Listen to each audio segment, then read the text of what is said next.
amigos, hoje eu venho gravar esse vídeo aqui com o objetivo de tentar ajudar todo mundo que está querendo comprar uma moto, né? Não só o modelo que eu estou mostrando para vocês, que é a GS500, tá? Mas mostro ela pelo fato de ser uma moto que está completando 20 anos de uso. O que anda acontecendo? Nós estamos em 2020, mês de novembro, e o preço das motos 0 km tem subido muito.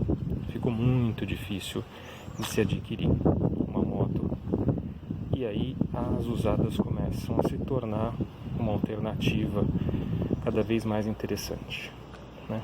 Mas existe um problema: as motos usadas normalmente não são bem cuidadas, e aí que eu venho tentar ajudar os amigos com a experiência que eu acabei adquirindo, né? Eu já comprei moto usada, já comprei moto zero, e as usadas realmente me satisfizeram bastante, mas a gente tem que ter muito critério para conseguir analisar uma moto usada, né? E aí que eu venho tentar ajudar vocês um pouquinho, né? Essa moto aqui é uma moto já antiga, né? Ela tem tecnologia muito ultrapassada, mas é uma excelente máquina. E assim como outras opções também. Onde hoje, por exemplo, uma moto 250 cilindradas está na faixa dos R$20 mil. É muito dinheiro. E pela metade do valor aproximado, é possível comprar uma moto como essa, né? Talvez até mais nova, que essa aí é modelo 2000, ou ano 2000, modelo 2001. Enfim, só que é uma máquina muito superior, né? Tanto em desempenho, como qualidade construtiva, na satisfação de você poder tê-la, né? Falando especificamente da GS500, né? É uma excelente moto, você consegue utilizar ela no dia a dia, você consegue pegar uma estrada com ela. Eu só não acho ela muito boa para andar com garupa. A suspensão dela sente um pouquinho, né? E para quem precisa se deslocar muito, ela bebe um pouquinho, né? As mais novas são mais econômicas, mas essa daqui ela consome um pouco. Mas vamos lá. Falando um pouquinho a respeito de moto usada, de uma forma mais genérica. A gente tem um problema muito sério, e quem vai comprar uma moto usada, você tem que ter em mente que 80% das pessoas não cuidam bem. Então, a principal virtude para quem vai buscar uma moto usada, isso vale para carro também, é paciência. Procurar a máquina certa leva tempo. Você vai ter que garimpar e não é rápido, né? Essa moto mesmo levou bastante tempo para conseguir achar do jeito que eu queria, da forma que eu queria certinho. Eu sou zeloso, né? Felizmente era de um conhecido, e as coisas ficam um pouco mais fáceis, né? Mas, vamos lá. O que a gente tem que ficar atento? Primeiro tem toda a documentação, né? Que aí a gente não vai entrar muito nesse aspecto hoje, mas se não tiver com a documentação em ordem, pode ser um problema sério. Mas falando da parte mecânica em si, né? Eu cheguei, olhei uma moto, as principais partes são elétrica, parte de motor e alinhamento de quadro, né? Parte elétrica a gente não tem como entrar fundo, mas se você chegar, acender farol, fazer a buzina funcionar, setas, e perceber que está funcionando tudo bem, a chance é menor de você ter algum problema, né? Já dá para ter uma noção se está tudo funcionando. Motor, bem, é ligar, ouvir, né, o motor se tem algum sinal diferente, mas tem uma coisa que é primordial, é aqui no escapamento.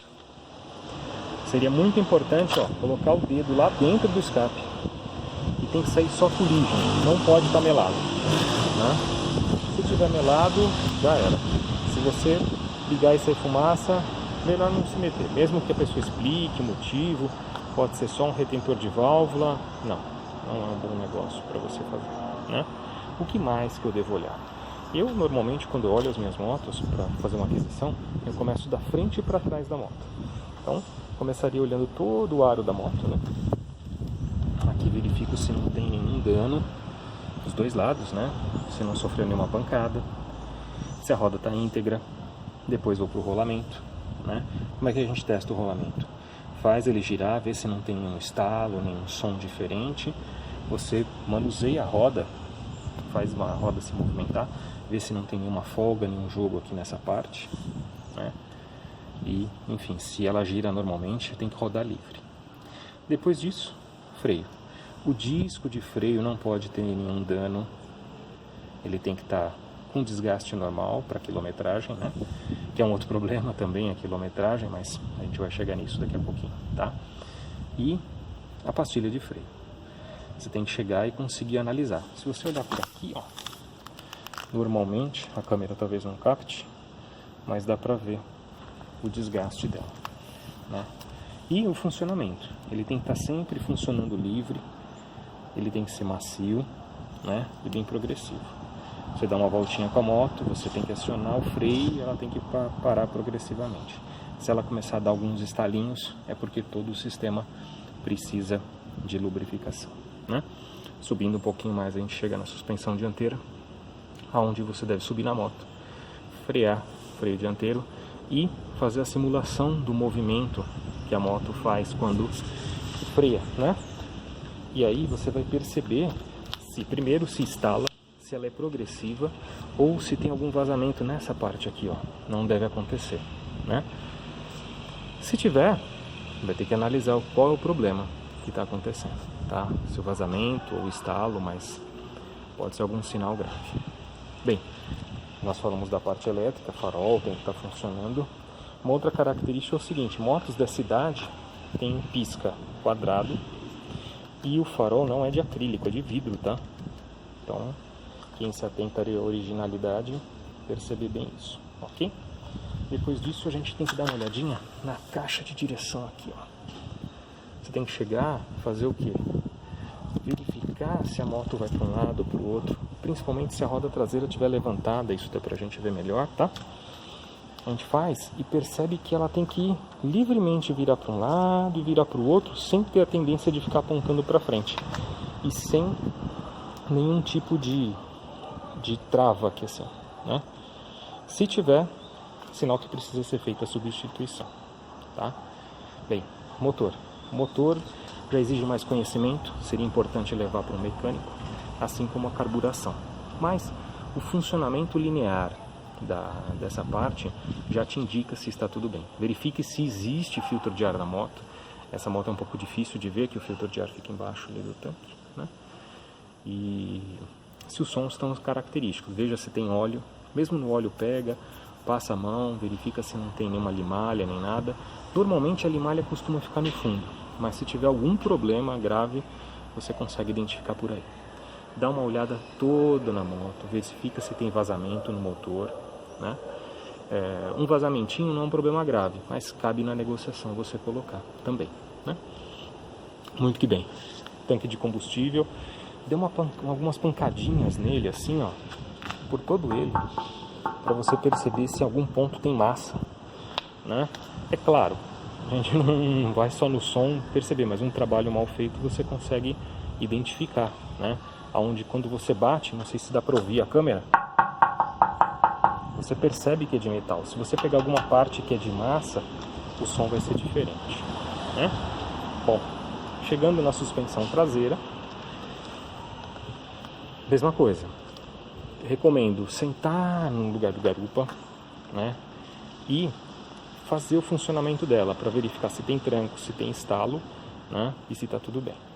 E um outro aspecto é você, sem o cavalete central nessa moto, ou em qualquer outra moto com ela em pé, você engata a primeira marcha. E aí o que você faz? Você observa se ao você soltar a embreagem, a roda traseira permanece alinhada. Porque o que vai acontecer? Ela vai tentar puxar, por causa da corrente ser do lado, para a esquerda, se o quadro elástico tiver com algum problema de folga de bucha, enfim, alguma coisa do gênero aí. Algum problema de suspensão, você vai perceber na roda traseira a tendência dela aí para o lado, né?